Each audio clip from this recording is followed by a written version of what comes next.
Hey. Et on va en profiter bien sûr encore une fois.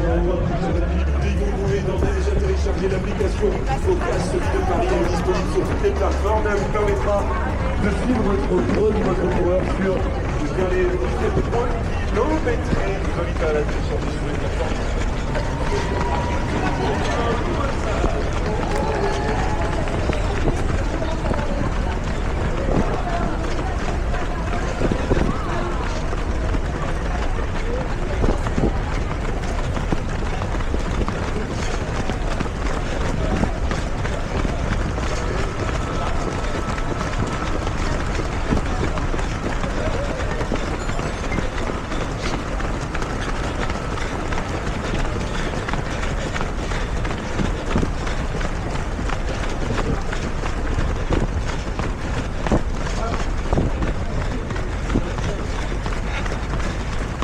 C'est parti.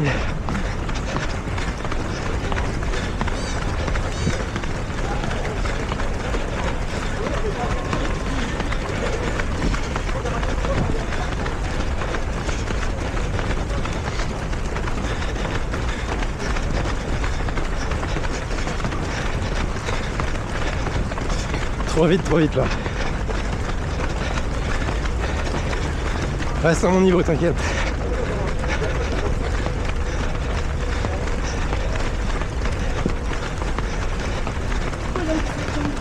Si tu veux accélérer, c'est à la fin.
Je vais partir à 45 minutes.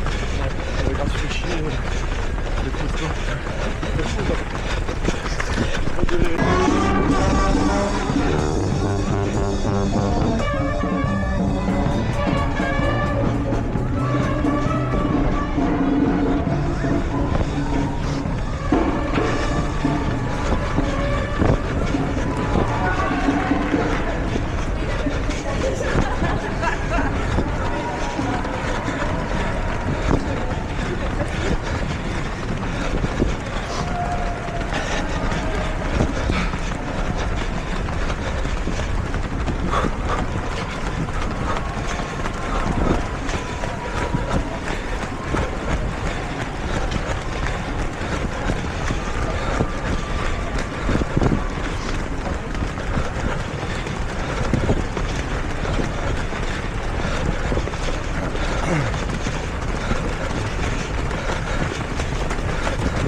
15e, 1h05, 49.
« 20 km, 1,27,40. »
Ils sont très nombreux déjà à avoir passé cette finish line.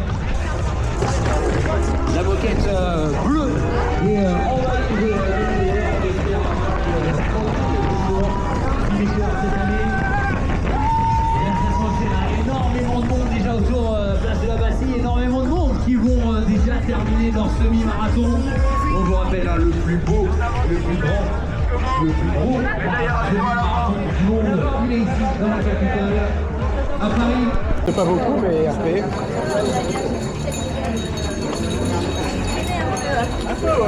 Merci.